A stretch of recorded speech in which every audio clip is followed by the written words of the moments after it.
The traditional narrative of royal families often links their rise to valor and human succession.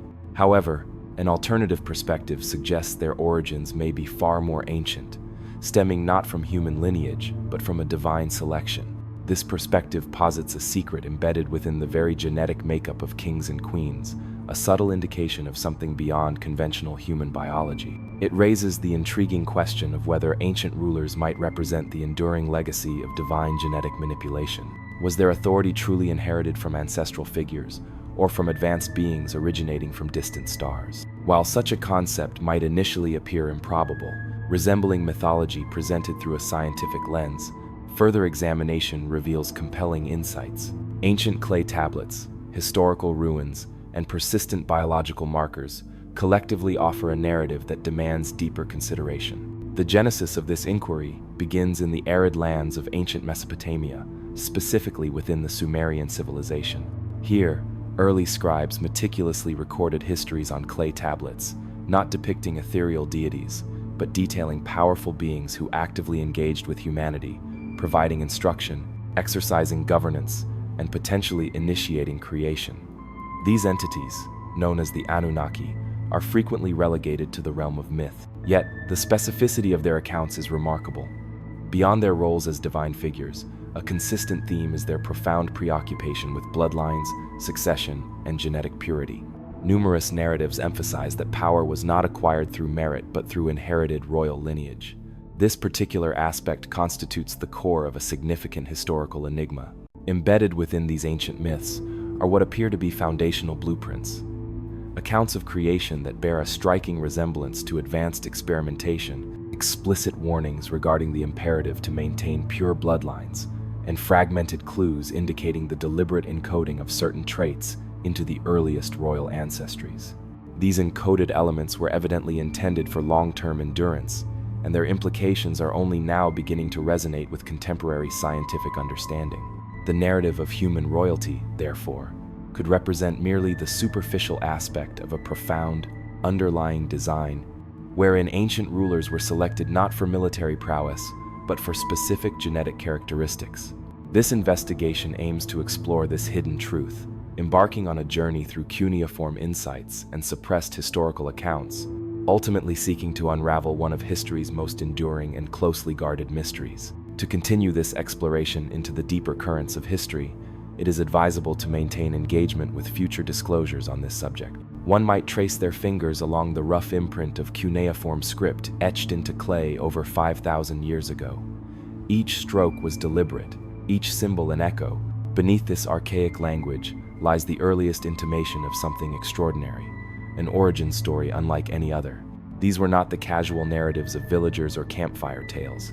These were formal state documents, royal proclamations, and priestly records. Within their solemn declarations, a recurring name consistently appears: the Anunnaki. Long before Egypt erected its first pyramid or Greece cultivated philosophy, the Sumerians had already developed an elaborate mythology encompassing sky gods, underworld judges, and divine administrators. Among these, the Anunnaki held a unique position, not merely as deities of nature, but as the superintendents of civilization itself. These beings did not inhabit distant clouds or manifest as abstract forces. Rather, the Anunnaki were portrayed as managerial, hierarchical, and even bureaucratic entities, distinguished by an acute obsession with lineage. According to texts such as the Enuma Elish and other Sumerian Akkadian epics, the Anunnaki played a pivotal role in the genesis of humankind. This involvement was not metaphorical or poetic, but described as a literal genetic intervention. The narratives detail a scenario where the lesser gods, the Igigi, rebelled against arduous labor. In response, the Anunnaki, under the direction of Enki and Ninhursag, reportedly engineered a replacement species. This involved mixing clay with divine essence to create Homo sapiens, a being capable of cultivating land, constructing cities, and, critically, obeying. The Sumerian term for humans, Lulu, translates to mixed one or hybrid, suggesting a deliberate designation rather than an incidental poetic image. This was a title, a label, signifying the outcome of a controlled experiment. The Anunnaki's involvement did not cease with creation. They subsequently selected individuals from humanity, appointing leaders, establishing rulers, and disseminating knowledge and rights exclusively to a select few. The earliest kingships, as asserted by the tablets, were lowered from heaven. This phrase, reiterated across generations, appears not as a metaphor, but as a direct mandate. Power therefore flowed from the divine to the human realm solely through a chosen bloodline. This singular concept, the transmission of rulership through divine lineage, recurs throughout the historical record. The Sumerian king list, for example, notes rulers reigning for thousands of years prior to the Great Flood, with reigns becoming significantly shorter and fragmented thereafter. This raises a pertinent question. Was the source of their extraordinary longevity and authority somehow diminished or diluted? Such inquiries are rarely addressed within mainstream archaeological discourse, which often dismisses these tablets as mere mythology, ancient attempts to explain the unknown. However, this interpretation becomes tenuous when considering the precise details contained within these texts. The tablets accurately catalog star systems, planetary orbits, and lunar cycles with remarkable precision. They describe advanced metallurgical techniques, architectural proportions, and intricate irrigation systems. Given this technical accuracy, dismissing them entirely as fables becomes challenging. While the majority of tablets comprise mundane accounts of grain inventories, temple receipts, and bureaucratic matters, temple libraries, such as those in Nippur and Eridu, diligently preserve the theological core of their civilization. Within these sacred texts, the Anunnaki's preoccupation with bloodlines is undeniable. Consider the figure of Gilgamesh, part god and part man, consumed by the ambition to reclaim the immortality attributed to his ancestors. His narrative transcends a mere failed quest. It is a profound exploration of blood entitlement, the inherent right to power and transcendence derived from what flows through his veins. Even in his eventual failure, the implication persists. A portion of the divine essence still resides within the hybrid. Here, scholarly debate intensifies. While consensus exists that Sumerians believed their rulers possessed divine origins, the contentious point is whether these rulers were mythologized posthumously or genuinely considered semi-divine at birth. The texts often lack definitive clarification, yet they consistently underscore ritual purity, dynastic succession, and the preservation of a divine connection through heredity, rather than through behavior, a connection predicated on blood. Modern interpretations might categorize this as primitive nobility cults or theocratic propaganda. Nevertheless, an unsettling overlap exists with recent genetic anomalies identified in ancient human remains, particularly those of high-status individuals in Mesopotamia and Anatolia. This specific line of inquiry will be pursued in subsequent analysis. What remains crucial at this juncture is the observation that the earliest written records were not primarily concerned with agriculture, seasons, or hunting, but rather with deities, rulers, and blood. The initial historical documents inherently link ancestry with authority. Even among skeptical scholars, one detail frequently overlooked is the division of the Sumerian king list into pre- and post-flood eras. Prior to the deluge, kings reportedly reigned for tens of thousands of years, durations only conceivable for immortals or beings with radically different lifespans. Subsequent to the flood, reigns align more closely with human lifespans. This stark division is presented without explanation in the texts, merely as an accepted fact. This discrepancy could suggest a degradation, a lost connection, or a dilution of something once profoundly potent. It is at this point that the Anunnaki narrative transcends mere myth and begins to function as a blueprint, not of deities, but of genetics, not of magic, but of manipulation. If the descriptions within these tablets possess even partial factual basis, then the pertinent question arises. What enduring legacy did the Anunnaki truly leave behind? Beyond monuments and myths, they may have bequeathed a profound trail, best followed through biological markers. The atmosphere within the Temple of Eridu would have been dense with the smoke of burning cedar and resin, the aroma of offerings intermingling with the sharp tang of metal and clay. In these dimly lit chambers, purportedly the dwelling place of the god Enki, ancient accounts claim that the boundaries between the divine and mortal realms became fluid. According to the Atrahasis and Enuma Elish epics, it was here that Enki, known to the Akkadians as Ea, conceived his significant experiment. His motive was not merely aesthetic creation of humanity from mythical mud. The texts imply he was engineering a pragmatic solution. The challenge arose when the lesser gods, the Igigi, rebelled exhausted by ceaseless labor digging canals, erecting ziggurats, and maintaining order within the divine domains. They demanded respite. Enki, often depicted as the clever strategist, proposed an audacious solution to fashion a new being capable of bearing this burden. The described process is remarkably clinical. The Anunnaki reportedly gathered the flesh and blood of a sacrificed god, an act intended to transfer divine essence. This material was then mixed with clay and combined with the life-giving essence of a womb goddess, thereby forming the prototype of humankind.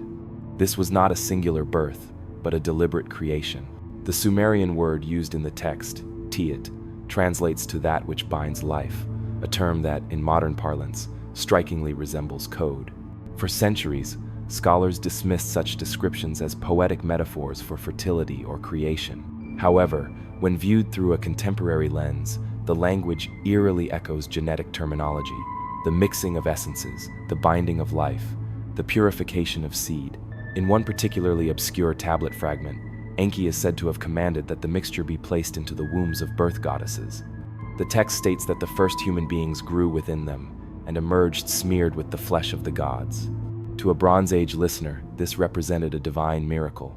To a 21st century biologist, it bears a suspicious resemblance to an early narrative of genetic implantation and gestation.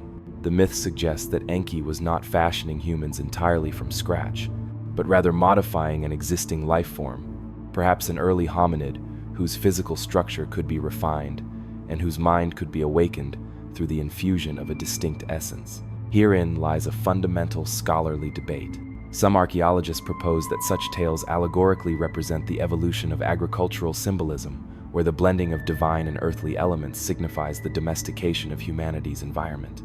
Others, however, emphasize the precision of the phrasing. The Sumerians, after all, did not invent metaphors concerning blood and flesh out of ignorance. They understood the vital significance of blood, treating it as the very essence of life. This preoccupation with biological purity did not dissipate. It became institutionalized in priestly rituals, inheritance laws, and coronation rites for millennia thereafter. Consider the profound impact on a Sumerian laborer upon learning that his masters claimed divine parentage, asserting their blood was fundamentally different from his own. Such a revelation would have justified hierarchical structures with a potency far exceeding mere political maneuvering, embedding inequality within the very fabric of creation. Enki's myth provided the foundational claim for this distinction, establishing the initial separation between those destined to serve and those ordained to descend from divine lineage. It is within this narrative that the concept of kingship ostensibly began. The earliest kings referred to themselves as Lugal, great man, and later as shepherd chosen by the gods. The underlying logic was straightforward. Only those possessing divine essence could command. All others were merely to obey. While this might appear as convenient propaganda, it aligns seamlessly with the genetic hierarchy described in the tablets, wherein one group retained a fragment of something foreign, preserved across generations. Centuries later, echoes of this concept manifested in Egyptian theology, in the divine right doctrines of European monarchs, and in the hybrid offspring of Greek demigods. However, its root lies in Eridu, under Enki's purported supervision, where the notion of manipulated bloodlines first materialized. The myth even suggests a process of calibration. Early humans, it is stated, were deemed too numerous and imperfect. Enki reportedly adjusted them, moderating their spirit and imposing limitations on their lifespans. Each modification aimed to achieve a balance. Once the deities found the mixture satisfactory, they imparted the arts of civilization, writing, metalwork, irrigation to their creations. This knowledge was dispensed incrementally, as if testing the capacity of the hybrid minds. Even the geographical setting of these events, Eridu, is significant. Archaeologists have confirmed it as one of the oldest cities on Earth, dating back to 5,400 BCE. Beneath its stratified ruins, some of the earliest temple foundations are stacked, like geological memory, with a shrine dedicated to Enki, the god of wisdom and water, at its core. This alignment of myth and masonry may be coincidental, but it is strikingly resonant. A limited number of researchers have ventured to investigate further. In the 1,990 seconds, excavations near Eridu unearthed skeletal remains exhibiting cranial elongation, an anomaly that fueled speculative theories regarding hybridization. Mainstream anthropology attributes this to cultural cranial binding practices. However, no conclusive evidence such as tools, bindings, or established cultural precedent has been unequivocally linked to early Eridu in this regard. The debate continues intensely within academic circles that are generally reluctant to entertain concepts of extraterrestrial engineering. Nevertheless, when examining the myths, archaeological findings, and linguistic nuances, the emerging pattern is challenging to disregard. Enki's act of creation is not described as spontaneous but as procedural, a sequence, a blueprint. One can almost discern the methodical rhythm of trial and error, the cautious adjustments of a craftsman scientist, not dissimilar to modern geneticists meticulously mapping a genome. If these tales were mere allegory, why do they exhibit such technical specificity?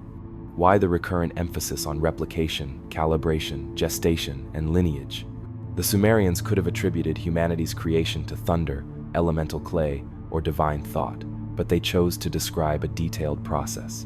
Within that process lies the foundation of kingship, inequality, and blood hierarchy, a legacy of biology veiled as theology. It is a profound consideration that, within the annals of prehistory, our ancestors may have perceived a laboratory as a temple. The deities may have departed, but the underlying design purportedly endured. As history would demonstrate, their chosen hybrids would not merely inhabit the earth, but would govern it. One stands in the shadow of an older conflict, discreetly alluded to in tablets amidst narratives of labor and sacrifice. The Igigi are mentioned as deities who grew weary of toil, described as burdened, boisterous, and resentful. However, these diplomatic portrayals conceal a more profound account, a rebellion against being reduced to mere instruments. Historians largely concur on this point. The mythological narrative depicts the Igigi refusing labor, striking against the Anunnaki, and demanding a new arrangement. This, at the very least, serves as an admission that the ancient world grappled with the ethical implications of forced labor, even if the story was framed as a divine dispute. If the Igigi rebellion constituted the problem, then the creation of humans was presented as the solution. The argument embedded in the texts is unequivocal. The deities required a workforce. Enki's proposed response mixing divine essence with earthly matter was depicted as pragmatic and austere. However, a curious inverse aspect of this narrative, often discussed in hushed academic tones, complicates this simple reading. After the new workers were created, the deities did not treat them uniformly. Some humans were elevated, others remained servants, while a select few were granted temples and privileges. This inherent hierarchy within the stories aligns disturbingly well with archaeological evidence of status differentiation. A clear and consistently established signal of this can be found in the portrayal of kingship across Mesopotamian records. The Sumerian king list, a verifiable and preserved document, delineates rulers and dynasties, segmenting epochs into periods before and after a great deluge. Prior to the flood, it asserts, kings reigned for implausibly extended durations. Post-flood, reigns shortened to approximate human lifespans. This list is a genuine historical artifact, discovered in multiple copies and fragments, which interweaves myth with administrative records. This fusion is critical, indicating that myth and governance were intertwined from the earliest stages of societal organization. Here lies the controversial interpretation. A minority of specialists have posited that the Igigi revolt is less a theological fable and more a memory of social upheaval, an ancient class conflict transmuted into the language of deities. Instead of oppressed machines rebelling, one might envision an underclass of temple workers, laborers, and servants refusing to continue relentless construction and maintenance. By recasting this as a divine strike, storytellers simultaneously dramatized and sanitized the event, transforming human descent into celestial drama. This interpretation reframes creation as a political resolution rather than an exclusively metaphysical act. An obscure detail further complicates this neat reading. In certain later fragments, the Igigi are not merely generalized deities, but are specifically associated with particular crafts and operations: metalwork, canal maintenance, and livestock management. These precise occupational attributions are mirrored by unusual burials in the Diyala region, where elite tombs contain tools and objects typically reserved for artisans. This pattern could suggest that skilled workers were integrated into elite households, or it might indicate a ritualized transfer of technical knowledge to selected families. In either case, it points to a social mechanism for concentrating specialized skills and potentially associated biological advantages within restricted circles. The debate remains unresolved. Some anthropologists argue that myth encodes social strategies, recasting descent as divine drama to legitimize hierarchical structures. Others insist that the recurrent technical language in the tablets, the emphasis on blood, seed, and binding life, may document a proto-scientific understanding of inheritance far older than generally assumed. One inevitably becomes accustomed to uncertainty. It is the fundamental texture of this entire investigation. Further hints are found in naming conventions and ritualistic records. Rulers and priests consistently asserted descent from specific deities, and seals and inscriptions invariably tethered authority to divine patrons. Concurrently, lesser civic records describe families who managed temple workshops across generations, practicing endogamy and formalized marriage alliances. While endogamy does not constitute proof of engineered bloodlines, it is a human mechanism for preserving privilege. If certain families rigorously maintained internal marriage circles for centuries, the social outcome would be the concentration of particular traits, cultural, material, and potentially biological within their lineage.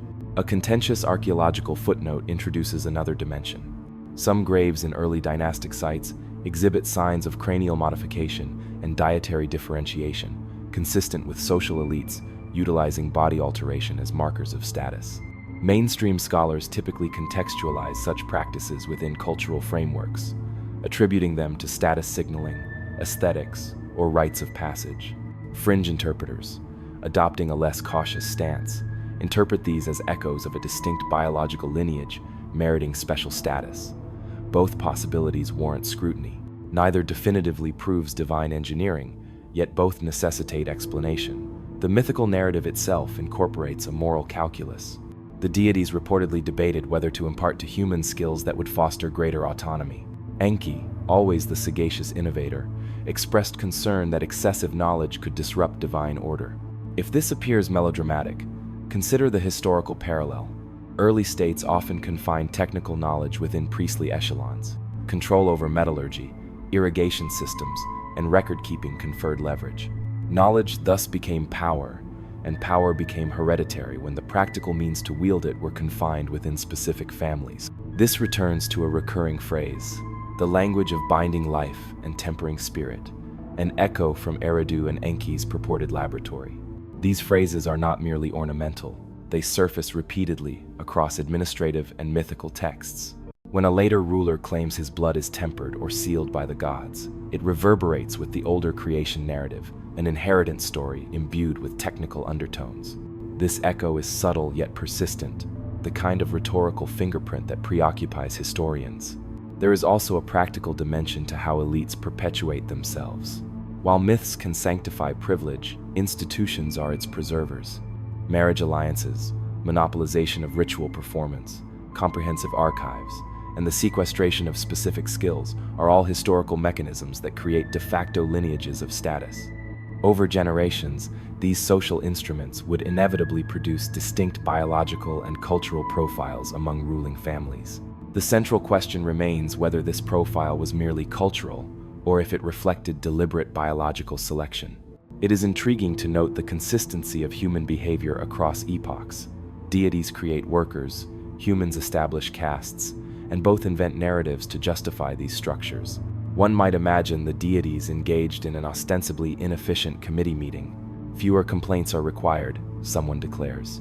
Enforce standard operating procedures, another suggests. Had deities possessed a human resources department, they would undoubtedly have faced recurring frustrations. There is a peculiar comfort in recognizing that bureaucracy seemingly predates humanity. A touch of humor can maintain a healthy skepticism, allowing inquiry to proceed without succumbing to unwarranted speculation. Whether one leans toward interpreting myth as propaganda or as a memory of selection depends on the weight assigned to the tablet's technical idioms and the persistent anomalies found in graves and inscriptions. For now, that tension endures, and it is precisely this tension that impels further investigation into physical evidence. Skeletal remains, genetic markers, and the archaeological signatures of social engineering. Myth has offered explanations for the desire for a workforce. The terrestrial record suggests how certain families maintained advantages, What remains unaddressed is whether any of those advantages were biologically encoded with deliberate intent. This is the pivotal question, one that will transition the inquiry from epic narratives to physical bones and genetic sequences. And it is the question that sustains the integrity of this investigation. In ancient inscriptions, the Sumerians referred to themselves as Saga, the black-headed people.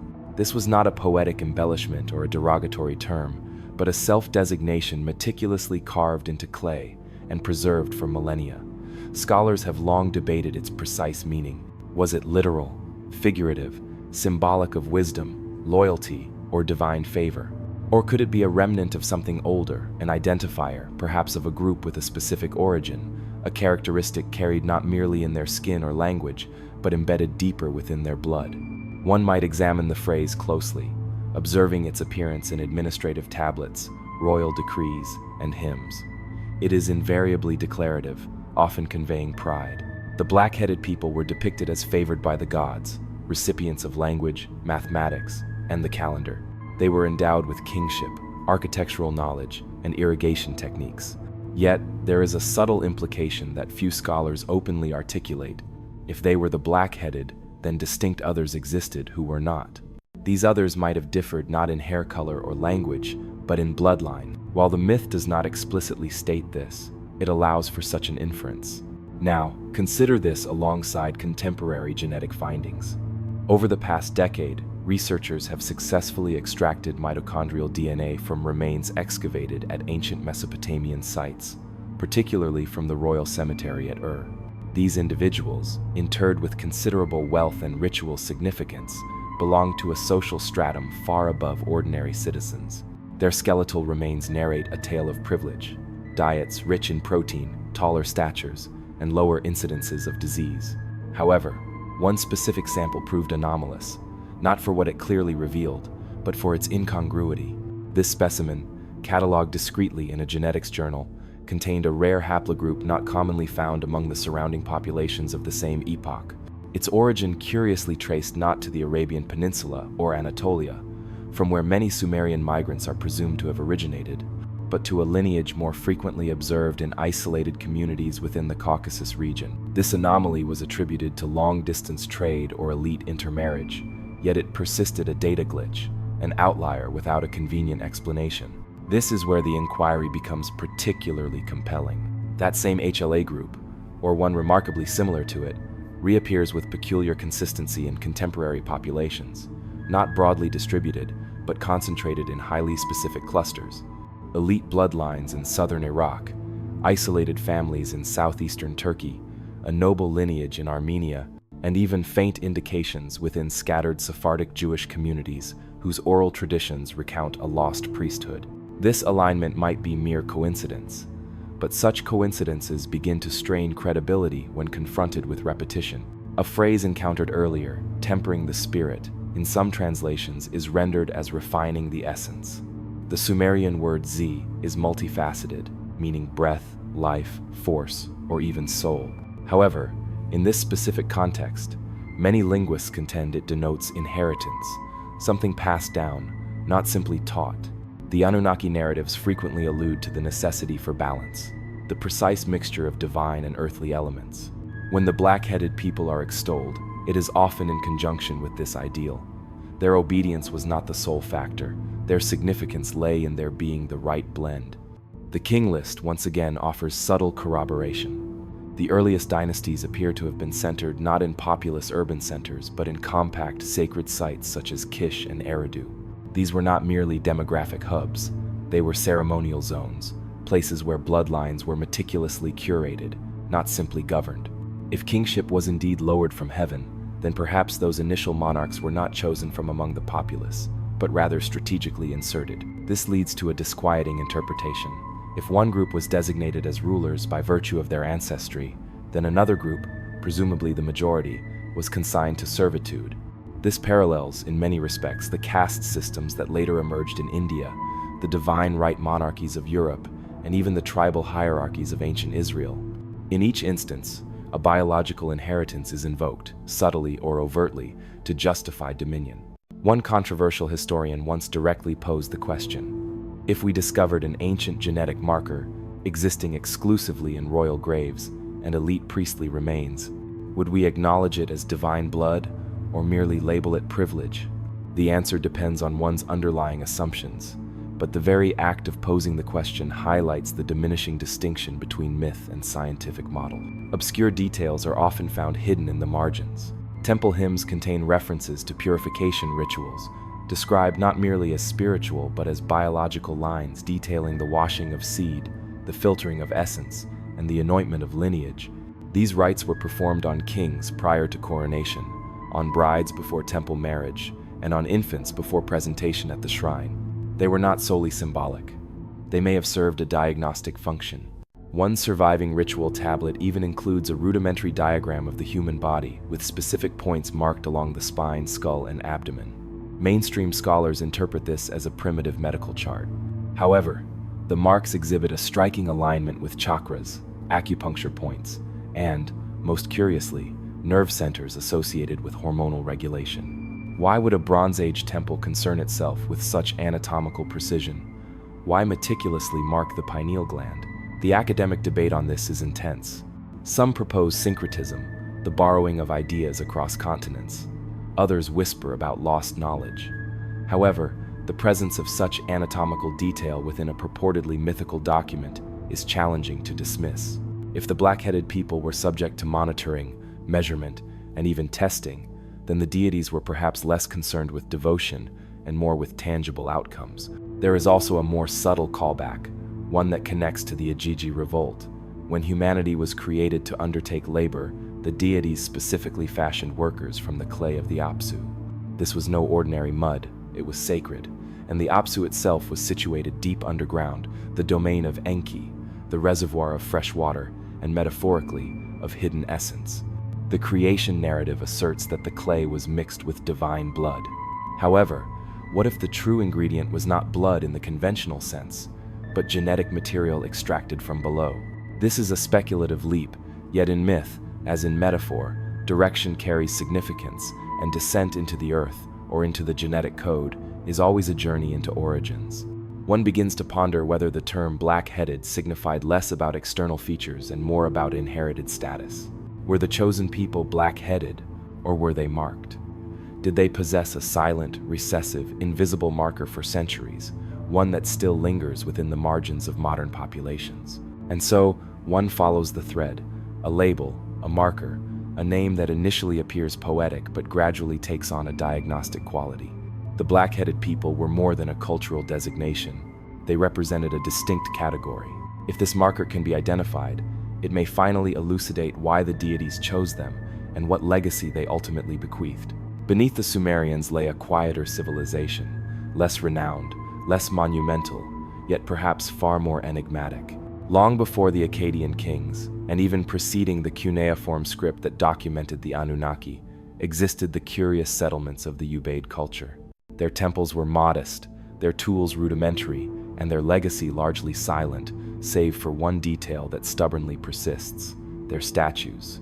One observes the eyes of a figurine, no larger than a human hand, with wide, slanted eyes carved into an unmistakably reptilian face. The head is elongated, the nose reduced to mere slits, and the shoulders are draped in ceremonial robes. This is not an isolated instance. Archaeologists have unearthed dozens, possibly hundreds, of similar statues across Ubaid sites, particularly in Eridu and Tel Al, Ubaid. Many are female, some cradling infants, a few adopting priestly stances. All share these unsettling lizard-like characteristics. Mainstream archaeology, ever cautious, labels them as religious symbols or ancestral depictions distorted by abstract artistic conventions. However, even the most conservative assessments struggle to explain why such a motif so specific, so distinctly non-human, would dominate the sacred figurines of a Neolithic culture. These were not conventional idols of worship. They were not deities enthroned on thunderclouds or fertility goddesses crowned with grain. They were humanoid, yet undeniably other. The persistent question remains, why lizard-like? Why not feline, avian, or purely symbolic? Some theorists have suggested a connection to ancient totems, others to hallucinatory experiences, and still others to stylized representations of masks. Yet, the lizard motif is too deliberate, too consistent, and it disturbingly points to the possibility that these statues did not depict gods, but rather beings remembered from an era long preceding the Sumerian creation myths. Beings with elongated heads and sharp eyes, recalled by a people who communicated through shapes rather than words. This leads to a controversial hypothesis that the Ubaid culture may have preserved visual memories of early Anunnaki visitations, encoded not in language but in clay. If this is accurate, the Sumerian narratives would not represent an origin, but a continuation, a refined story inherited from a more primal, visual mythology. An obscure but established fact lends credence to this possibility. Ubaid architecture, though simple, exhibits signs of advanced planning. Foundations were aligned with cardinal directions, drainage systems were remarkably efficient for their era, and even traces of bitumen-lined water channels, an unusual innovation for a supposedly pre-urban society, have been found. These technical advancements appear suddenly, without clear evolutionary precursors. Much like Sumerian writing, they suggest the abrupt emergence of knowledge rather than its gradual acquisition. Archaeologists generally attribute this to cultural diffusion, a term that, while often invoked, frequently explains both everything and nothing. However, some researchers believe these advancements hint at guidance, influence a subtle impetus from an earlier presence possessing knowledge far exceeding that of its time. The Ubaid people may have lacked cuneiform tablets, but they left behind something else. Fragments of memory imbued into clay with uncanny precision. The debate rages behind closed doors. A few fringe scholars have ventured to analyze Ubaid skulls discovered near Eridu. Some exhibit slight elongation, not dramatically alien, but sufficiently distinct to differ from the average cranial shapes of other Neolithic populations in the region. As is typical, mainstream voices cite cradle boarding or accidental deformation. Yet again, binding implements have not been found in sufficient quantities.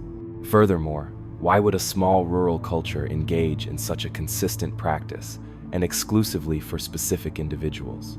Then comes a peculiar connection in later Sumerian temple rites. Elite priests and queens were frequently interred with stylized headgear helms designed to extend the silhouette of the skull. Were these purely ceremonial, or were they mimicking something remembered? One recalls the earlier phrase, "blood tempered by the gods."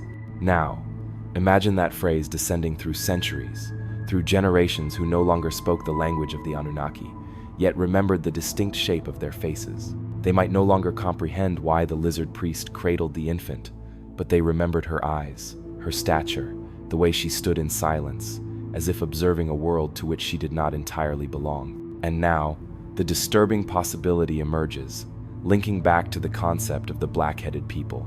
What if the Sumerians were not the initial recipients of the Anunnaki's design, but merely the latest? What if the Ubaid civilization served as the testing ground, the initial template crude, perhaps, but necessary? And the reptilian forms they left behind were not stylized dreams, but early witnesses to a tangible reality, beings with elongated heads and watchful eyes, remembered by a people without words, only shapes. The challenge, inevitably, is evidence. Clay fractures, bones decay, and memories erode faster than stone. Yet, stories persist, and images, particularly those embedded in ritual, often outlast language. In Eridu's earliest temple layer, long before the advent of kings, a single chamber was discovered containing dozens of these statues, buried in a circle. Not discarded but interred together, as if honored or concealed. There is no written explanation, only the forms. Yet, it evokes a memory, does it not? A memory of beings not worshipped but witnessed. Their bloodline may not have survived intact, but perhaps their image did, transmitted through the hands of potters who did not know why they shaped what they did, through rituals that invoked forgotten names, through wide eyes still watching. A curious callback surfaces, those cranial differences observed in royal Sumerian graves. Could they be remnants, genetic echoes of a pre-Sumerian experiment, or a second generation of engineered hybrids refined from the Ubaid attempts? Some theorists propose that the anomalies found in early elite remains are more consistent with intentional, controlled breeding efforts than with natural variation. This idea is academically contentious, yet it persists. It begins not with battle, conquest, or charisma, but with a declaration. Kingship was lowered from heaven. This statement recurs throughout Mesopotamian texts, carved into clay, uttered in temple rituals, and accepted not as metaphor but as divine mandate. Rulership, according to the Sumerians, was not seized, it was assigned, and not by the populace, but by the deities. One discerns a clear structure emerging, the notion that power flows vertically, not horizontally, that divine right is not a European invention but an ancient, unyielding Mesopotamian birthright. From the earliest dynasties of Kish and Uruk, this pattern holds. A ruler does not simply ascend, he descends, inheriting something not merely in title but perhaps in blood. Consider Gilgamesh, the semi-divine king of Uruk. His epic narratives recount heroism, yet also profound frustration. He is 2/3 divine, 1/3 human, acutely aware of the chasm between these two realms. His strength is unparalleled, his wisdom profound, yet his mortality is unalterable. His ultimate quest is for lost knowledge, how to restore the immortality that was once inherent in his bloodline. Despite his failure, the underlying implication persists. He was not destined to die like common individuals. This is where the concept of divine kingship acquires deeper significance. It transcends mere politics to encompass biology. Many Mesopotamian kings directly trace their lineage to the gods, not merely through proclamation but via structured genealogies meticulously maintained by priests and recited at coronations. Rulership, therefore, was not a matter of ability but of essence. Even the rituals underscore this logic. In enthronement ceremonies, the king underwent purification, anointment, and symbolic rebirth. He was described as being filled with the breath of Enlil and girded by the seed of Anu. These phrases are often dismissed as spiritual metaphors. However, what if they echo something older, more material? What if they point to an attempt to preserve an inherited essence, one requiring ritualistic activation? A compelling, lesser-known fragment from Lagash describes a king whose veins held the silver of the sky gods, silver, not gold, not mere flesh. This imagery suggests not wealth, but metallic purity. Some researchers contend this might allude to metallurgical knowledge transmitted through elite families. Others quietly speculate whether it is a metaphor for something implanted, an engineered trait, a genetic marker. Without premature conclusions, a more grounded fact is this. Mesopotamian rulers were not selected by vote or competitive trial. They were born into office, and crucially, they married within restricted boundaries. Royal marriage was stringently controlled, and bloodlines were carefully merged. Endogamy was not merely tradition, it was protocol. What is particularly fascinating is the extent of this protocol. In the royal court of Mari, tablets describe brides being examined for divine markers. The language is vague, referring to beauty, form, and symmetry. Yet there is a consistent emphasis on purity, not religious, but genetic, a recurrent concern regarding dilution. This concern echoes older fears already observed in the Ubaid figurines, in the selective hierarchy following the Igigi revolt, and in the king lists where lifespans drastically shortened post-flood. This leads to an open question. If the Anunnaki created humans for labor, why bestow upon a select few the gift of kingship? Was it a reward? Or was it a strategic measure, a means to embed a control mechanism within human society that could endure beyond direct divine presence? An implanted bloodline, destined to rule, destined to protect a legacy too fragile to entrust to chaos. The archaeological record offers clues, if not definitive answers. Royal burials at Ur reveal individuals interred with retinues, treasures, and, curiously, objects that appear ritualistic but lack clear function. Stone rods, copper coils, bowls marked with star symbols. These items seem ceremonial until one recognizes that similar symbols appear in early astronomical charts. Were these burial offerings, or were they tools once used to maintain contact or balance?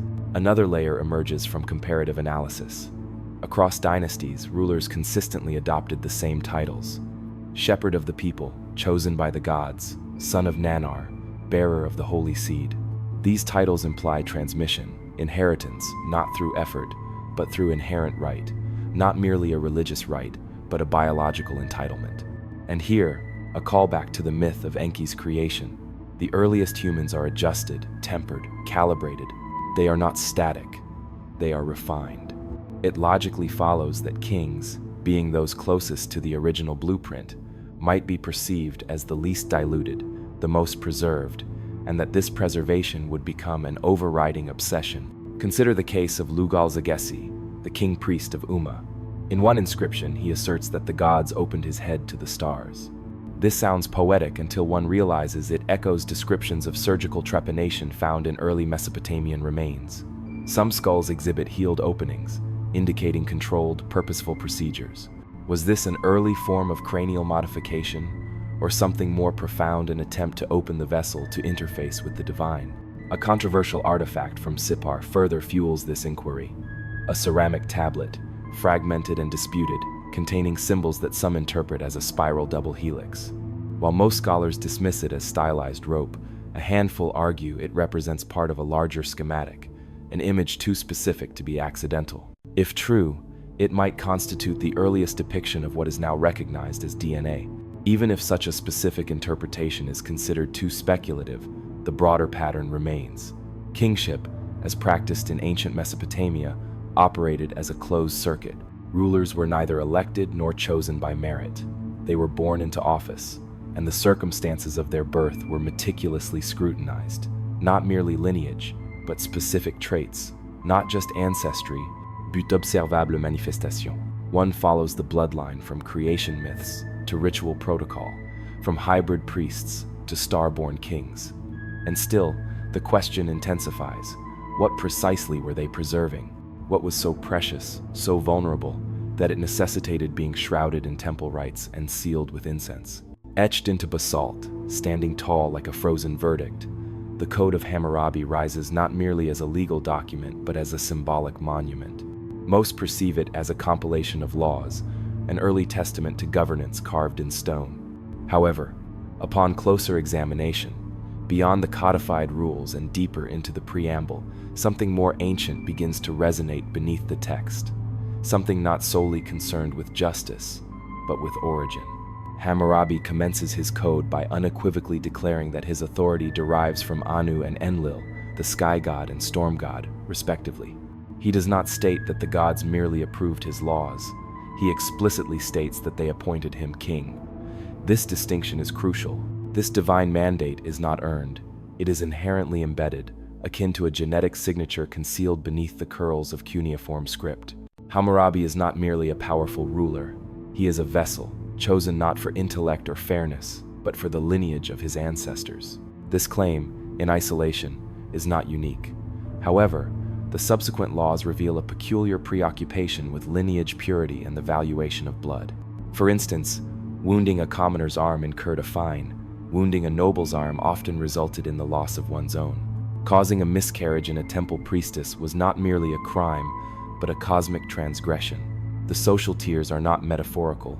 They are treated as biological categories. The societal structure is strikingly rigid. Nobility, priesthood, merchants, laborers, slaves. Each class possesses its own distinct protections, punishments, and privileges. Critics categorize this as early bureaucracy. Yet, one observes how frequently the law hinges on family. If a son strikes his father, his hand is severed.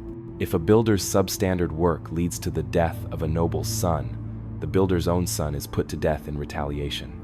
The principle of eye for eye, tooth for tooth applies, but strictly within social strata. The law is not solely about justice. It is about preserving the integrity of name, of house, of blood.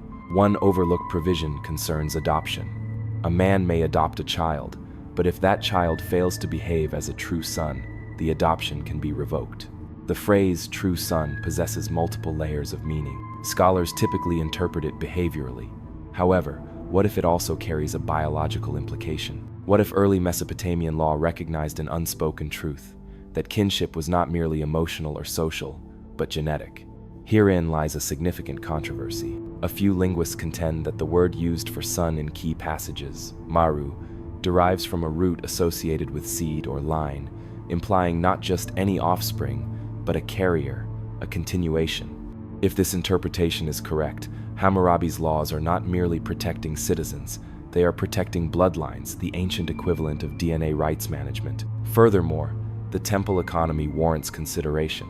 Priests and priestesses managed land, food, trade, and inheritance. In many cities, temple scribes meticulously maintained genealogies spanning generations. These were not mere stories, they were official records, detailing which family possessed which rights, privileges, and claims. The temples were more than places of worship. They functioned as banks, courts, and archives. And what they archived, above all, was lineage. Consider the Naditu, women priestesses dedicated to temple service who lived in relative isolation. They did not marry or bear children in the conventional sense, yet they managed significant property, inheriting, bequeathing, and administering assets. Some scholars now theorize that they may have also served to preserve elite bloodlines. Their celibacy may not have been absolute. It might have been selective, a controlled reproduction intended to ensure the untainted continuation of certain lineages, a sacred gene pool managed by decree. This presents a chilling prospect, divine genetics regulated by religious law. But there is more. In some cities, contracts were not solely inscribed on tablets, but also on cylinder seals, tiny, intricately carved objects worn around the neck. These seals bore family crests, mythological symbols, and, in some instances, celestial signs. A few researchers speculate these may have marked more than mere identity. They may have signaled blood classification, who could marry who could serve in which role, who belonged to which ancestral group. This would represent a form of primitive genetic identification embedded within bureaucracy. One case from Sippar is particularly enigmatic. A seal belonging to a young noblewoman includes the star of Ishtar, a serpent-entwined staff, and a glyph that scholars have yet to decode. It appears nowhere else, not in temples, nor in trade records. The seal's owner was interred alone, far from her family tombs, with elaborate grave goods and a ring bearing an unfamiliar stone. Some argue she was a temple servant. Others propose she was something else entirely, a protected bloodline, isolated not for punishment, but for preservation. And here, one must recall Enki's experiment, the mixing of divine and human, the adjustment, the calibration. What if the Code of Hammurabi, far from being a simple legal text, was an attempt to formalize what the Anunnaki initiated to institutionalize genetic control under the guise of law? The boundaries blur. A king issues decrees to protect his people, yet within those laws, a hidden algorithm is discernible, one that ranks lives by category, punishes cross-lineage transgressions with severity, and rewards loyalty to specific bloodlines. The ultimate objective is not harmony. It is stability, containment. This mirrors the same obsession that plagued Gilgamesh, the perceived loss of purity, the dilution of something sacred. One returns to the stele, tall, silent, unblinking. At its apex, the god Shamash presents Hammurabi with a rod and ring, symbols of rule and measurement. The message is unambiguous. Divine order is transmitted through chosen hands. Yet, the persistent question remains. What precisely was being measured? The tomb opens, with a sound akin to breath held too long. Dust unfurls in slow spirals as the seal fractures, revealing not treasure, not curses, but bones fragile, collapsed, pale with age. They lie in quiet repose beneath the weight of 5 millennia, yet they are not silent.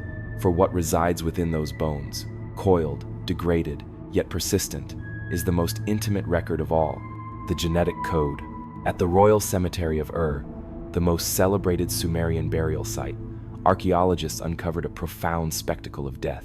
Elaborate grave goods, ornate headwear, musical instruments, and even entire retinues of attendants were arranged as if frozen mid-ceremony. Yet, one detail lingers long after the gold loses its luster.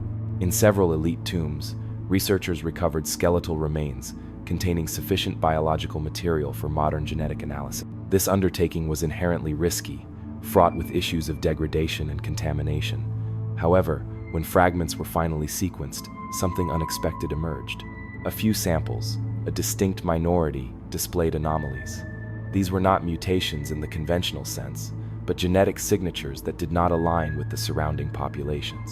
Haplogroups diverged significantly from known Mesopotamian lineages of that era. While not definitive proof of external influence, these findings did not conform to existing models.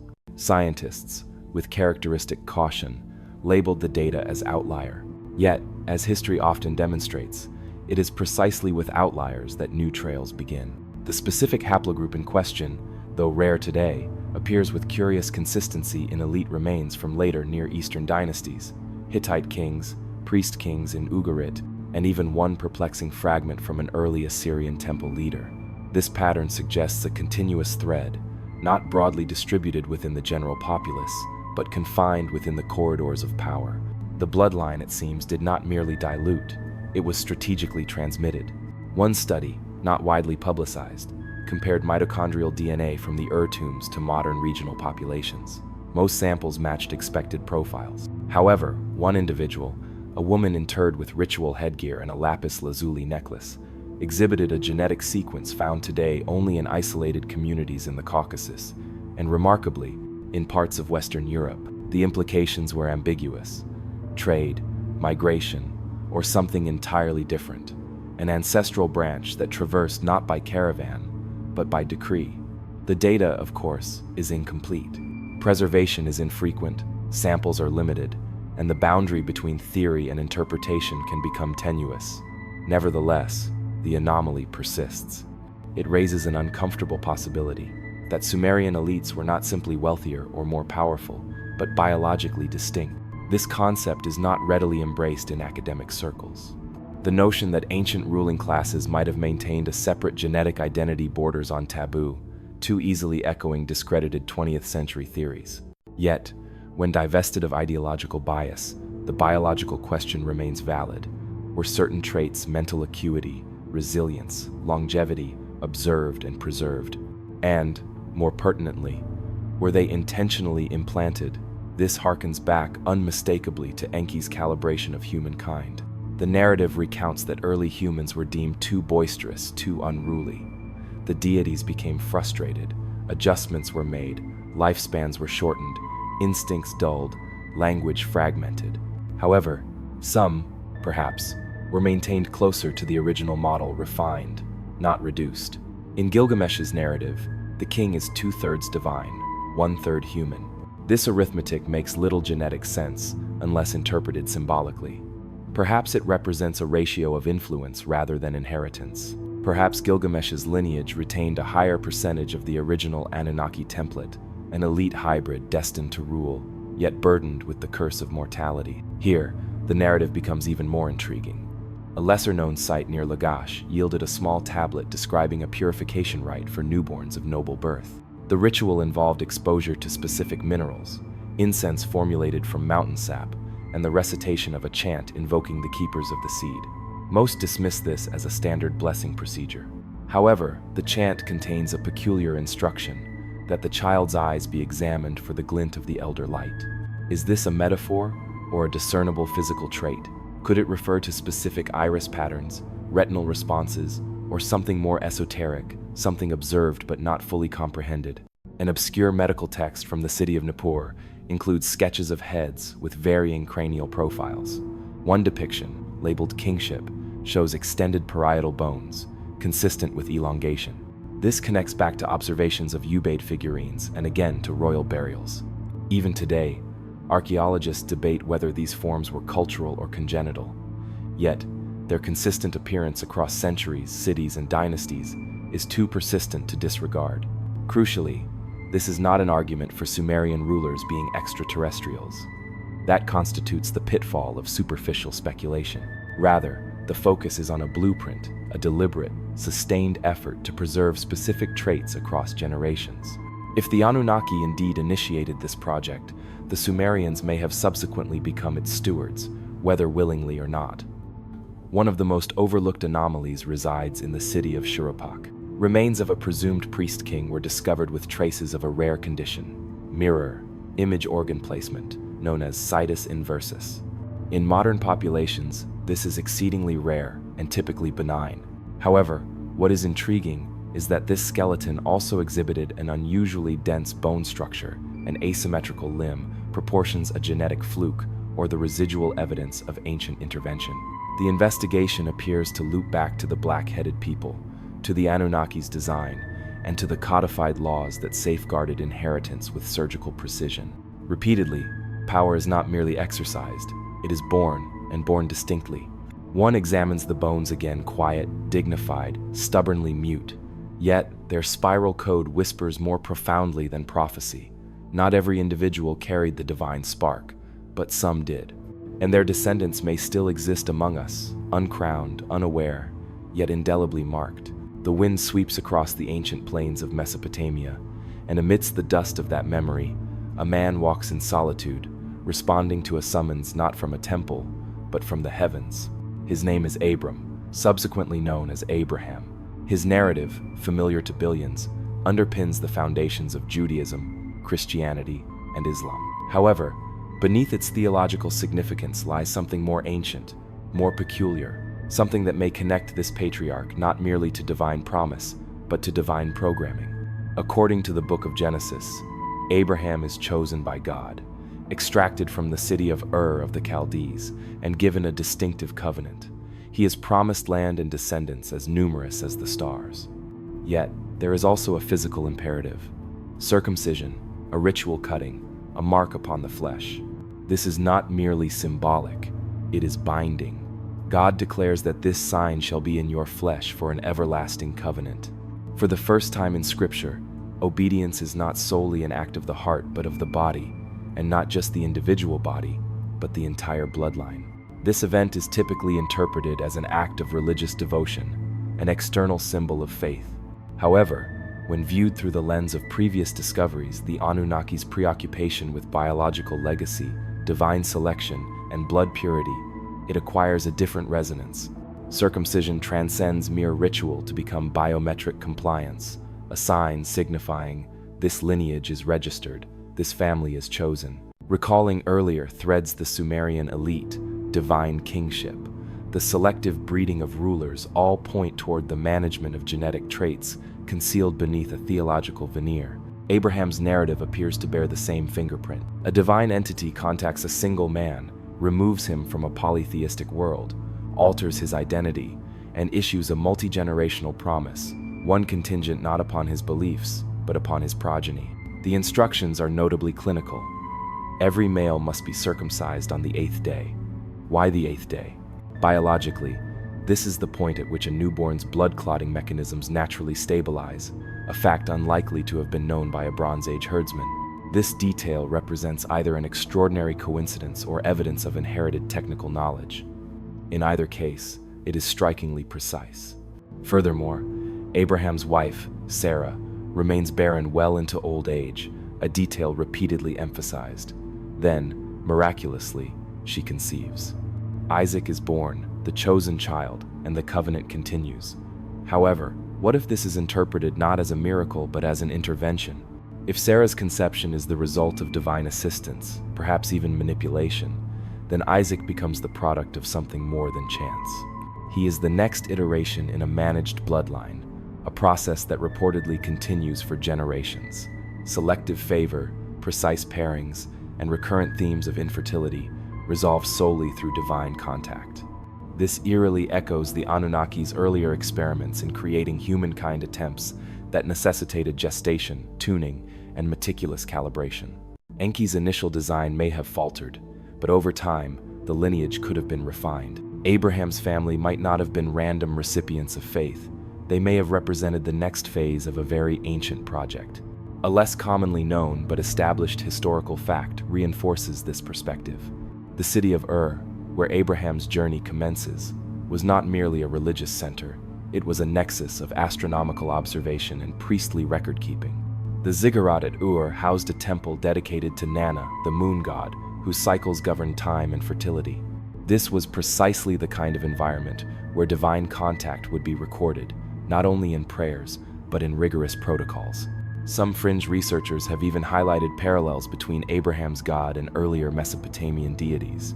The deity who addresses Abraham is described as appearing in smoke, flame, and an overwhelming voice from the heavens, classic motifs shared with Enlil. Could it be that the same entity who dictated celestial knowledge to Sumerian priests now appeared in a new context, to a man whose descendants would shape the spiritual and political landscapes of a significant portion of the world? More provocatively, the language of the covenant mirrors contractual agreements found in Sumerian legal codes, pacts between kings and deities, sealed with ritual and blood, preserved by oaths across generations. The promised rewards, protection, land, favor, are conditional upon obedience and continuity. In both instances, the agreement is not philosophical. It is transactional, a divine grant exchanged for unwavering lineage loyalty. This opens a scholarly debate that remains unresolved. Was the Abrahamic covenant a spiritual metaphor, or a repackaged genetic contract, a mechanism to anchor divine authority not in universal humanity, but in a specific family tree? If so, what exactly was being preserved? A callback reveals that Sumerian kings asserted descent from deities, with rules safeguarding bloodlines through ritual and law. Abraham's narrative, recast in monotheistic terms, may represent a continuation of this pattern. Only now, instead of thrones and ziggurats, the legacy is transmitted through tents and scrolls. There is also an unsettling convergence in the meticulous accounting of descendants. The chosen lineage is obsessively tracked. Genealogies dominate early scripture. Who begat whom? Who married whom? Which sons are favored? This is less a simple family tree and more a breeding chart.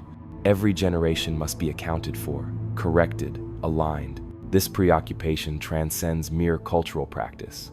It is structural, a system designed to trace continuity, measure divergence, and perhaps prevent genetic drift.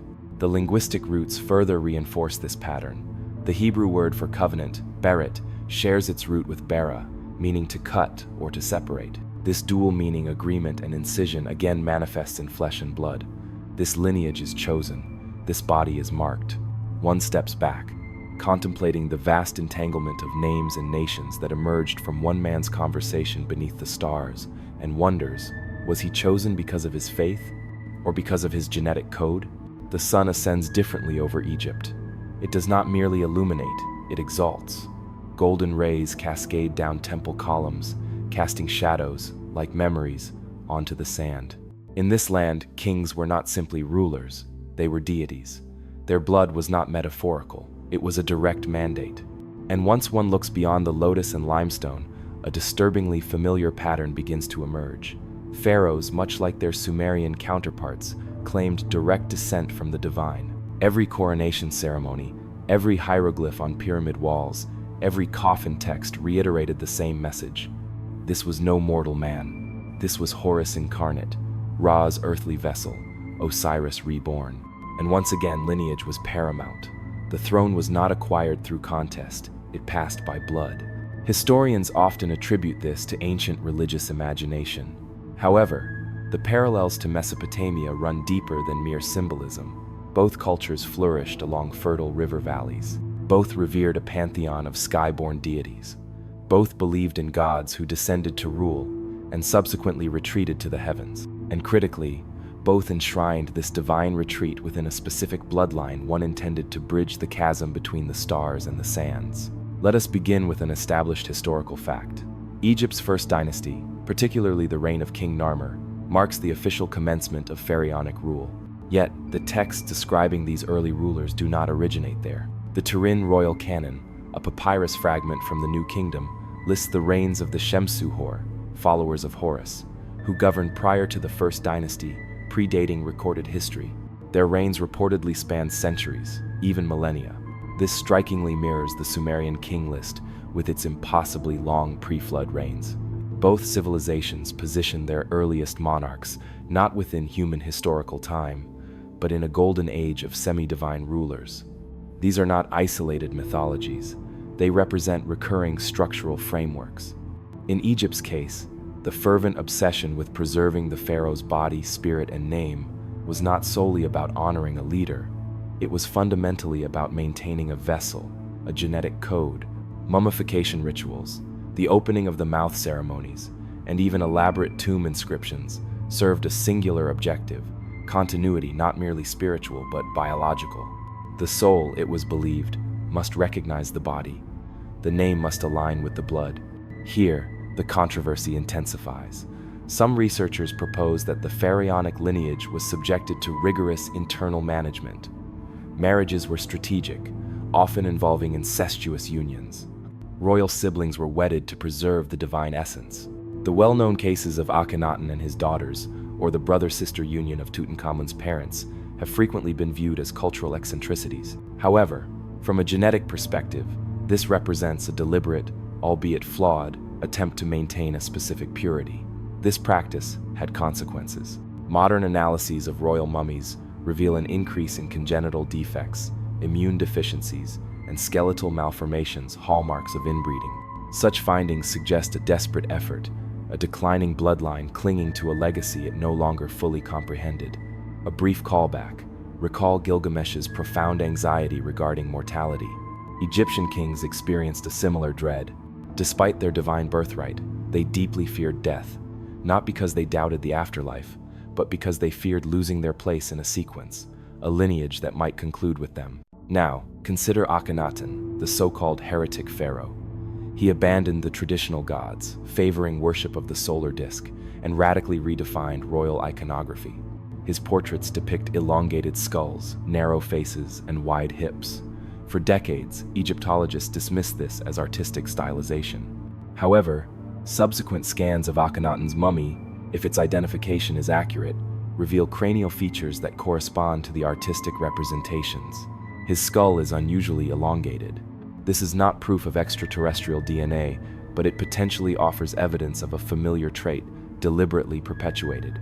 Even Tutankhamun's scans revealed anomalies: a clubfoot, a cleft palate, and a curved spine. He was the product of generations of intensely close breeding. Yet, his tomb artifacts speak of cosmic knowledge, star charts, solar boats, and references to the stars of the Westerners' beings said to guide the souls of kings. One lesser-known discovery, a scarab amulet found in a minor tomb, bears an inscription not of traditional hieroglyphs but a spiral pattern flanked by two eyes, one of Horus, one of Ra. The spiral, some argue, resembles a DNA double helix, or perhaps it is merely decorative. However, when paired with the eye, a potent symbol of divine perception, it appears intentional, a message concerning what was observed, what was preserved. Another obscure, yet verified practice during coronations involved pharaohs undergoing a ritual known as the Sed Festival, intended to renew their vitality. Some records mention the ingestion of sacred white bread and rare star milk, carefully preserved in temple caches. Most scholars interpret this symbolically. However, what if these rituals were early attempts to activate or maintain some latent biological inheritance? The pervasive pattern sharpens. Kings chosen not for their capabilities, but for their blood. Traits managed like valuable assets. Rituals designed not for pageantry, but for continuity. Whether in Ur or Thebes, the underlying project appears consistent. If the Anunnaki initiated it in Sumer, Egypt may have preserved its template. The names changed, the gods were reinterpreted, but the fundamental process of transmission remained, carried not on papyrus, but within the very marrow of royalty. It is a question that prompts medical professionals to shrug and geneticists to pause. What is the origin of Rosh-negative blood? It is not a mutation in the typical sense, nor a disease. It is simply distinct. The majority of the global population, approximately 85%, is Rh positive, meaning they possess a protein, the D antigen, on their red blood cells. However, the remaining 15%, with notable concentrations in specific ancient populations, lack this antigen entirely. The implications, though often discreetly omitted in textbooks, are profoundly unusual. Herein lies the biological anomaly. When an Rh-negative mother conceives a child with an Rh-positive father, her body can perceive the fetus as a threat, an intruder. In severe cases, this results in hemolytic disease of the newborn. It is as if the maternal body instinctively recognizes the child as something foreign. This behavior is atypical in evolutionary terms. Most human traits evolve towards compatibility, not conflict. This phenomenon is so rare in nature that many researchers have privately and cautiously wondered if Rh-negative is an inherently natural human trait, or if it was introduced. Consider the demographics. H-negative blood is disproportionately prevalent in Western European populations, particularly among the Basque people of Spain and southern France. This group, long recognized as genetically and linguistically isolated, has perplexed anthropologists for decades. Their language, Euskara, is unrelated to any other known spoken tongue. Their blood type frequencies are unusual, and their oral traditions speak of the ones who came from the sky. Another peculiar cluster appears in the Atlas Mountains of Morocco, among certain Berber tribes, and additional pockets are found in eastern Turkey and northern Iran regions, suspiciously proximate to where Sumerian and pre-Sumerian civilizations originated. When the global map of Ra-negative blood is overlaid with ancient Mesopotamian spheres of influence, a compelling alignment begins to emerge. Let us briefly review the RH factor. It is named after the rhesus monkey, in which the antigen was first identified. Humans share this factor with most primates. H-negative individuals, by contrast, completely lack it. This constitutes a significant difference, not a minor variation. Unlike other blood mutations, it does not appear to arise gradually. It manifests suddenly and discreetly in early human populations and remains confined. Some scientists suggest it was a spontaneous mutation. Others propose genetic drift, isolation, or even selective breeding. However, none of these explanations fully account for the maternal rejection phenomenon. Why would evolution develop a trait that renders childbirth inherently risky for its carriers? This is where the Anunnaki theory re-emerges, quietly yet persistently. If humanity was, at least in part, engineered by external agents, then Ra-negative could represent a divergent blueprint, not a flaw, but a marker, a legacy from a distinct strain. One recalls Enki's process of mixing clay and divine blood. The objective was utility, not uniformity. What if multiple prototypes were developed? What if Ra-negative was not an error, but a control group? Or, more disturbingly, what if it was the original template, and Ra-H-positive represented the modification one intended to integrate more easily, to obey more predictably? There is a more obscure clue embedded in Sumerian medical texts. Some tablets, written in the language of temple healers, describe difficult births among women who walked with the star blood. These women were said to produce sons who saw in darkness and daughters who heard the breath of Namu, the primal goddess of creation. The described symptoms, miscarriage, fever, complications, bear an eerie resemblance to Rh incompatibility. Were these healers describing the condition in mythic terms? Fast forward to Egypt. Among royal mummies, several have tested as Rosh-negative. Tutankhamun is suspected to be among them. His health was fragile, his lineage convoluted, yet his tomb was replete with celestial symbology, images of stars, skyboats, and rebirth through cosmic gates. Was this mere funerary tradition, or a coded message regarding his bloodline? In the Old Testament, the Nephilim, described as offspring of the sons of God and human women, are often interpreted as divine hybrids. Some suggest their characteristics, great stature, profound wisdom, unusual eyes, mirror descriptions found in cultures with a high frequency of H-negative blood. Is this connection speculative? Yes. However, the recurrent pattern invites serious consideration. Even in modern times, H-negative individuals anecdotally report heightened sensitivity to light, temperature, and electromagnetic fields. While these claims are anecdotal, they are persistent. Some studies indicate a slight increase in IQ among H-negative individuals. Others note unusual resistance or sensitivity to certain diseases. Again, these are not definitive proofs, but they point to a consistent pattern. Now, return to the maternal immune response. This is not a psychological rejection. It is fundamentally biochemical. The body mounts a defense as if the child constitutes an infection. Herein lies the chilling question. If Ra-negative was introduced artificially, then who or what intended for it to survive, and who intended for it to diminish?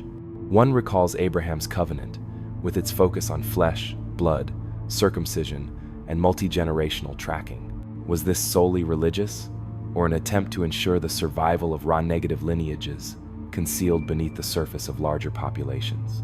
And further back, the Ubaid figures with their elongated skulls, their watchful gazes, were they prototypes, failed trials, or were they the H-negatives before the gene pool diverged? Today, H-negative blood is meticulously monitored in obstetrics. It necessitates careful screening, timely injections, and heightened genetic awareness. It is not a curse, but it functions as a warning flag, a remnant of something ancient, unaligned, and incompatible with the prevailing human design. One therefore considers the possibility that buried within this rare blood type is a whisper not of illness, but of identity, not of pathology, but of heritage, a secret not inscribed in tablets or tombs, but within plasma and protein. If this is true, then perhaps the pertinent question is not where H-negative originated, but what it was intended to carry. The narrative commences with a descent, not of kings from thrones nor gods from altars, but of watchers stepping down from the heavens. The Book of Enoch, excluded from the biblical canon yet revered in apocryphal circles, recounts the story of 200 such beings, angels or entities who abandoned their celestial posts and came to earth. Their initial action? They procreated. They looked upon the daughters of men and found them fair. The outcome of these unions, it is stated, were the Nephilim, giants, warriors, hybrids. They were reportedly endowed with knowledge surpassing human understanding, appetites beyond control, and lifespans exceeding ordinary human duration. This was followed by flood myths, chaos, and eventual divine wrath. However, beneath the religious drama, a familiar pattern emerges. A controlled creation gone awry, a bloodline experiment exceeding its intended boundaries.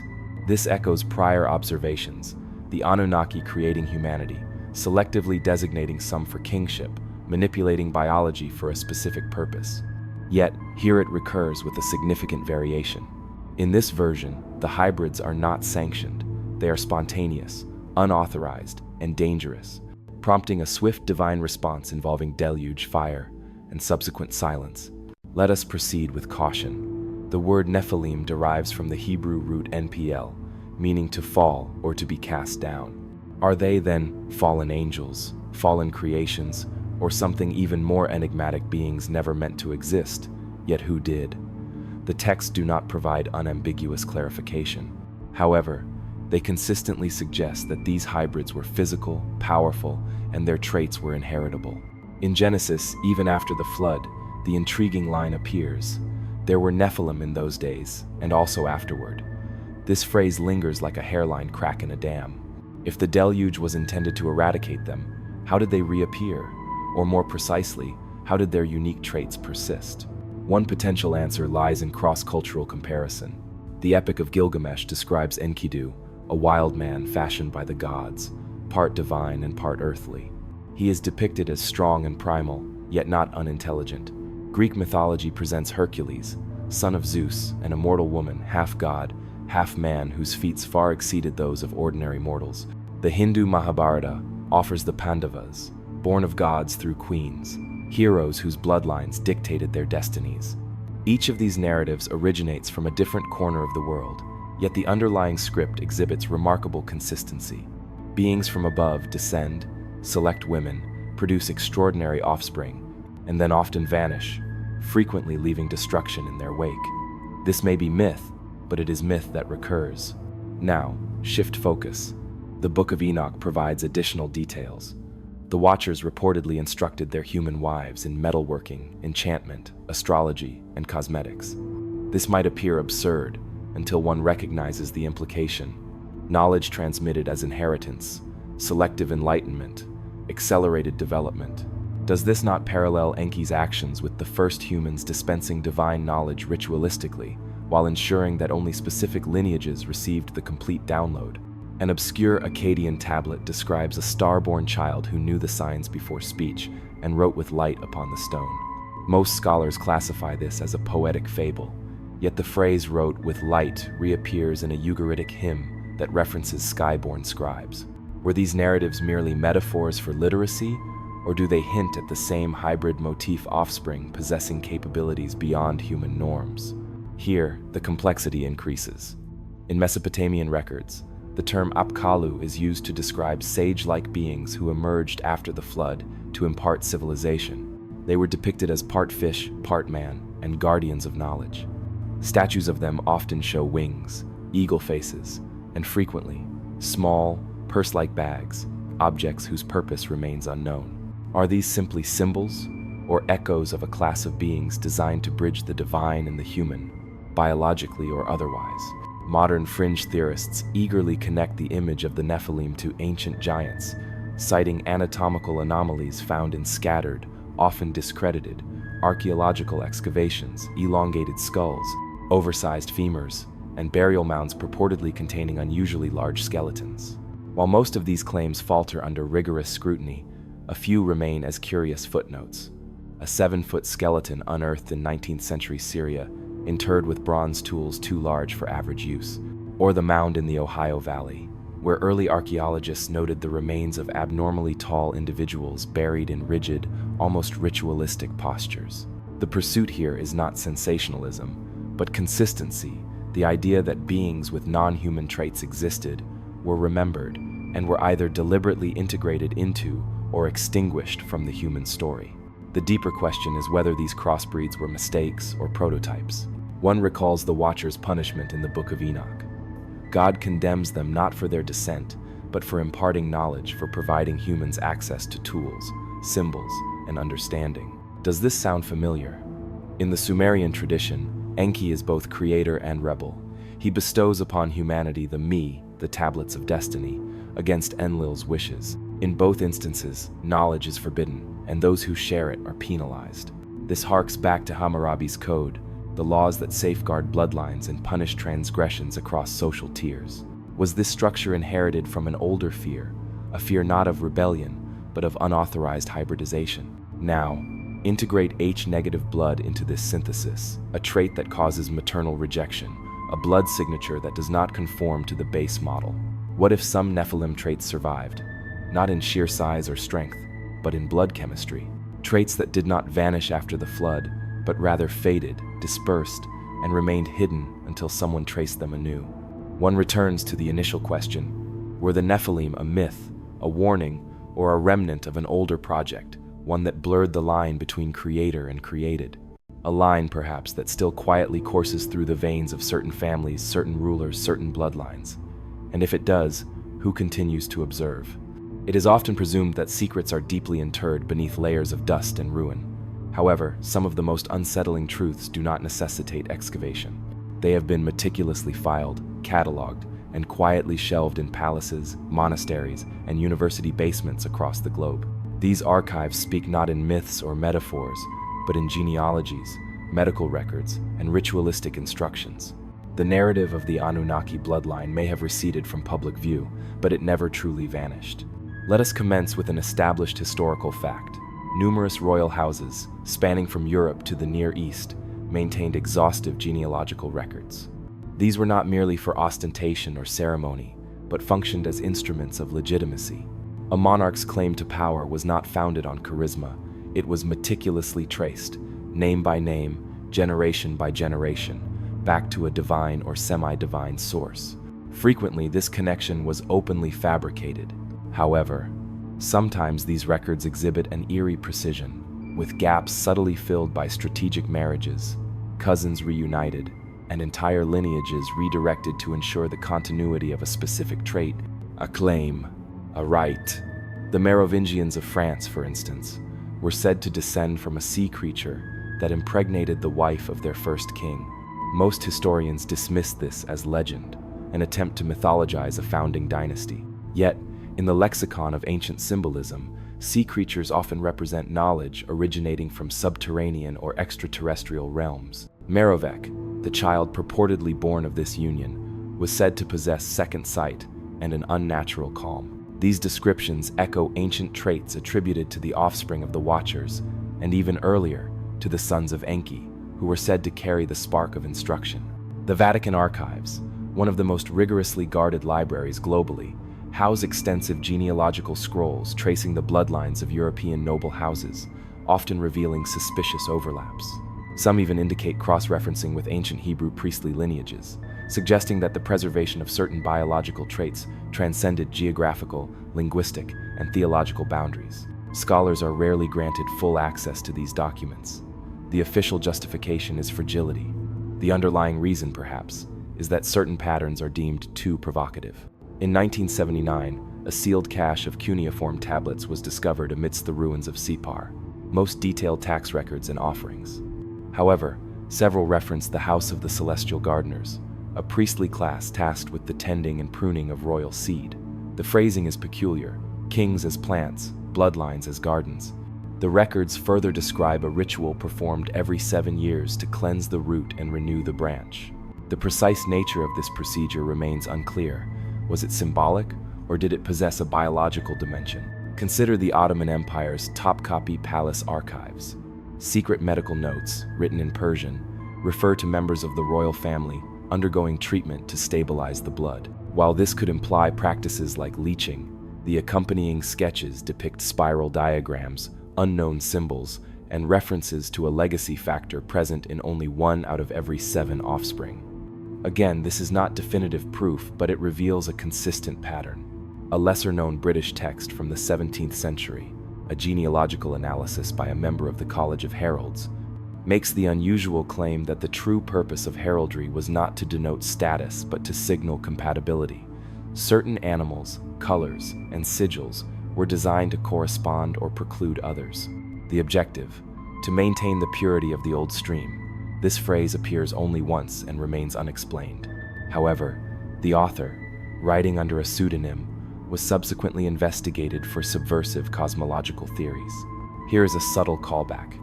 Recall the cylinder seals of Mesopotamia, those diminutive, intricate stones worn by the elite. Some bore planetary alignments, others depicted stylized trees with serpents' wings or eyes. One theory posits they were more than identification. They were ancestry tokens, coded markers indicating which bloodlines carried specific essences. If so, contemporary royal crests may represent degenerate echoes of those original seals. Even modern monarchies, often stripped of genuine political power, perpetuate these traditions. Consider the meticulous attention to royal weddings, lineage charts, and the selection of suitable heirs. Behind closed doors, this is not merely a matter of public image. In several royal circles, genetic counseling is standard practice. Publicly, it is presented as a means of avoiding disease.